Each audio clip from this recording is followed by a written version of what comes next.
큐티 나눔하실 때 주의점이 있어요. 아주 중요한 주의점. 여러 주의점이 있겠죠. 뭐, 존중해야 된다, 배려의 언어로 해야 된다, 뭐, 시간 배분을 딱딱딱 잘 맞춰야 한다. 여러 가지 이제 주의점이 있는데요. 제가 아주 중요하게 여기는, 한 가지, 딱 한 가지 꼽으라 라고 한다면 뭐냐면, 판단 중지입니다. 판단 중지, 평가 중지, 조언 중지. 이것만 해도 8, 90%가 해결돼요. 퀴즈 나눔에 있어서는. 예. 여러분, 이제 나눔을 하다 보면요. 판단을 하고 싶은 마음이 들 때가 있습니다. 그렇죠. 어, 집사님, 그거는 조금 이렇게 잘못된 묵상 아닌가요? 잘못된 적용 아닌가요? 이런 말을 너무나 하고 싶을 때가 있어요. 막 입이 근질근질해요. 이걸 말하면 안 될 것 같은, 어, 꼭 해야 될 것 같은 그 판단, 내 말을, 평가의 말을. 그때 어떻게 생각해야 돼요? 그 입을 다물라. 여러분, 아주 그 어떤, 그 뭐야, 그 텔레비전 무슨, 그 뭐라 그러죠? 사극에 나왔죠. 그 입 다물라. 이거 꼭 기억하셔야 돼요. 어. 여러분, 퀴즈 나눔은요, 기본적으로 배우는 자리가 아니라 나누는 자리잖아요.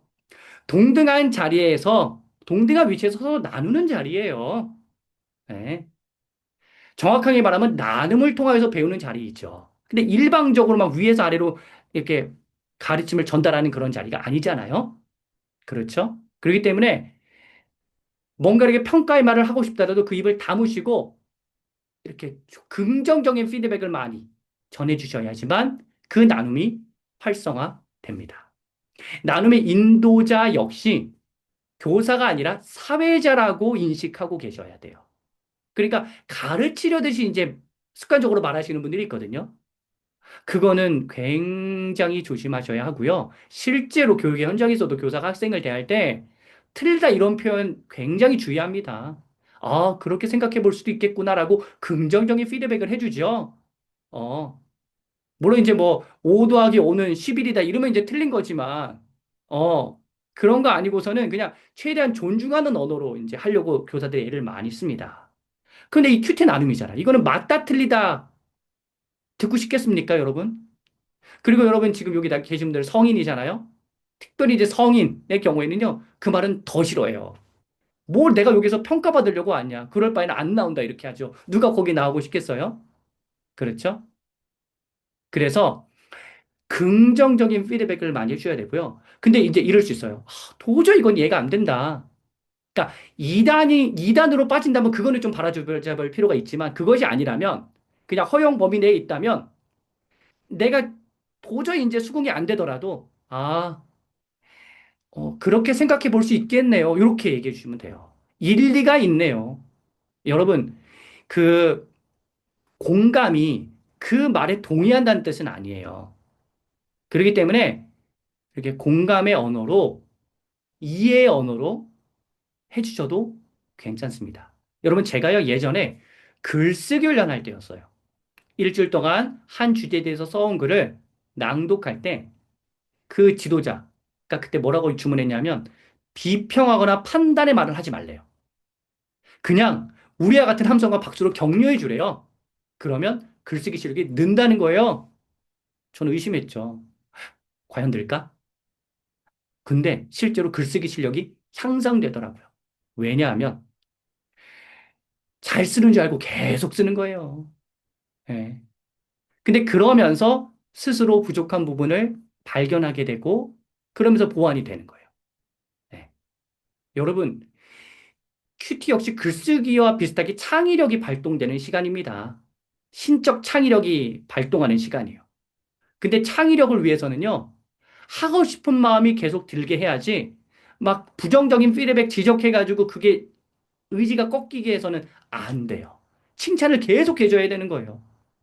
그러면 본인이 스스로 무엇이 잘못됐는지를 스스로 깨달아갈 거예요. 예. 그렇기 때문에 큐티 나눔 때는 이 방식을 취하는 거예요. 칭찬해주고, 격려해주고, 어. 그러니까 100 중에 99가 이상해. 근데 1에 좋은 점이 있으면 그 1을 아주 그냥 어, 좋은 피드백으로, 좋은 말로, 너무, 그 은혜가 많이 되네요. 이렇게. 그러니까 이게 제가 그 뭐야, 이렇게 뭐, 겉과 속이 다르게 하라는 말이 아니라 좋은 점이 조금은 있단 말이에요. 그것을 좀 확대해서 잘 이렇게 피드백 해 주시라는 그런 의미입니다. 예. 그러니까 여러분, 우리가 누군가 이렇게 조언을 해주려고 하잖아요. 근데 그게 상대방에게 도움이 돼야지 그게 조언인데, 상대방은 요청도 하지 않은 그 평가와 조언? 그거를 섣불리 해서는 안 되는 거예요. 음. 우리가 격려해주고 칭찬해줄 때 그 사람의 큐티 실력이 점점 향상될 것입니다. 이게요, 특별히 나와 가까운 사람과 큐티 나눔할 때 실천이 잘 안 돼요. 특히 자녀들, 배우자. 제가 이제 자녀 예만 좀 들 텐데요. 자녀가 어떤 큐티 나눔을 해요. 그러면 이제 부모 입장에서 뭐 얘기하고 싶어요? 야, 그거 아니지. 뭐 이렇게 지적하고 싶잖아요. 그러지 말라는 거예요. 자녀의 그냥 그 나눔을 있는 그대로 바라봐주고 격려해주면 돼요. 제 아들 이야기를 해드릴게요. 제 아들 5살 때였을 거예요.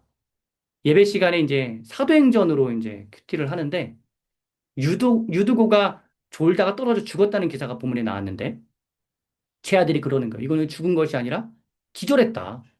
뭐 이렇게 얘기를 하는 거예요. 여러분 어떻게 대응했을까요? 너 성경을 그렇게 불순한 마음으로 보면 어떻게 딱 죽었다고 되어 있으면 죽은 거지 라고 율법주의적으로 이제 접근하지 않았고요. 맞아. 그렇게 생각해 볼 수도 있지. 여러분, 아이의 입장에서 충분히 그렇게 생각해 볼 수 있잖아요. 그렇지 않나요? 예? 그럼 그걸 가지고 막 뭐 이렇게 지적하는 것이 아니라, 이해해주고, 그래야죠. 여러분, 우리가 보통 가까운 사람은요, 정답이 여기 있어요. 그러면 너 일로 와. 그러면서 막 멱살을 잡고 그냥 이 정답에 넣으려고 그래요. 빨리. 정답이 뻔히 보이는데 이거 안 오니까. 여러분, 그러면 안 되고, 칭찬이라는 미끼를 하나씩 하나씩, 때로 훈육도 필요해요. 근데 그걸 하나씩 하나씩 미끼를 던져서 아이가 스스로 정답이 오게끔 만들어요. 이게 먼 사람에게는 좀 실천이 잘 되는데, 가까울 경우에 잘 안 될 수 있어요. 그렇지만 여러분 꼭 기억하세요. 가까운 사람일수록 배우자와 자녀일수록 더 잘 이 부분을 실천해야 하는 거예요. 여러분, 그래서 저는 성경을 읽으면서 특별히 정말로 다양한 그 나눔을 하시거든요. 그때 너무 의지를 꺾거나 그 상상력을 꺾거나 이런 식의 어떤 부정적인 피드백 하는 것이 없었으면 좋겠어요. 그 빌라도 예수라는 책이 있거든요.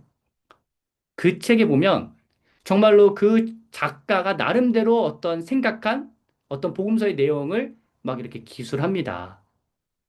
근데 이걸 보면서 어떤 사람은 너무 이단적이다라고 시비를 걸 수도 있어요. 근데 이제 그 저자가 그 프롤로그인가 에필로그에서 뭐 어떤 내용을 썼냐면 만약에 예수님이 이 책을 보고 뭐라고 하실까? 저자가 이렇게 얘기하더라고. 아, 너는 나를 그렇게 생각하는구나 라고 말씀하시지 않을까? 라고 이런 어떤 내용이 나와요. 여러분 그렇잖아요. 우리가 근본주의적으로 성경을 봐서 이것만이 맞다 이렇게 해버리면요. 우리가 하나님께 주신 아름다운 상상력에 꽃을 피우지 못하게 됩니다. 성경을 지나치게 왜곡한다면 그건 문제가 되는 거예요. 이단은 당연히 문제가 되는 거예요. 그렇지만 이런저런 방향으로 우리가 상상의 나래를 펼쳐볼 수 있잖아요. 그리고 그런 나눔을 할 수 있잖아요. 이 말씀은 이런 각도로 볼 수도 있고 저런 각도로 볼 수 있잖아요. 그렇게 하면서 우리는 신앙적으로 성장하는 거잖아요. 그렇다면 아무리 어린아이, 아무리 초신자가 조금 기존의 어떤 전통적인 방식과는 다른 어떤 나눔을 하더라도 우리가 좀 수용해주고 포용해준다면 그 사람도 함께 주님 안에서 신앙의 교제를 나눌 수 있는 게 아닐까요? 그래서 이 나눔 시간에 딱 이 좁게 이것만 옳다라고 생각하시고 판단, 평가, 조언하려고는 이 마음을 내려놓으시고 판단, 평가, 조언을 중지하고 그냥 그 사람 있는 그대로 존중해주면서 인정해주면서 그 나눔을 귀하게 여기는 이 태도, 이 자세는요, 매우 나눔 때 중요합니다. 그러니까 이 하나만 기억하셔도 나눔 때 큰 도움을 얻으실 거고 와야 되지 않을 거예요. 그 나눔이. 그래서 특히 인도자의 경우에는요. 그 함께 참여자 중에 꼭 판단, 평가, 조언하려는 분들이 있어요. 그러면 너무 공개적으로 이제 그 지적을 할 경우에는 좀 어려움이 있을 수 있는데요. 그래도 적정선에서 우리 그 개인의 어떤 나눔 중심으로 이렇게 했으면 좋겠습니다. 그리고 개인적으로 만나셔서 조금 이렇게 조심해 달라고 부탁을 드려주세요. 왜냐하면 그 사람 불편해서 이제 나눔 시간에 안 나올 수 있거든요. 네. 그러니까 우리가 이제 이건 아마 순례배 때도 좀 비슷한 양상이 펼쳐질 텐데요. 판단, 평가, 조언, 중지. 요것만 좀 기억하시더라도 정말로 아름다운, 예, 가고 싶어지는 그런 큐티 나눔이 될 것입니다.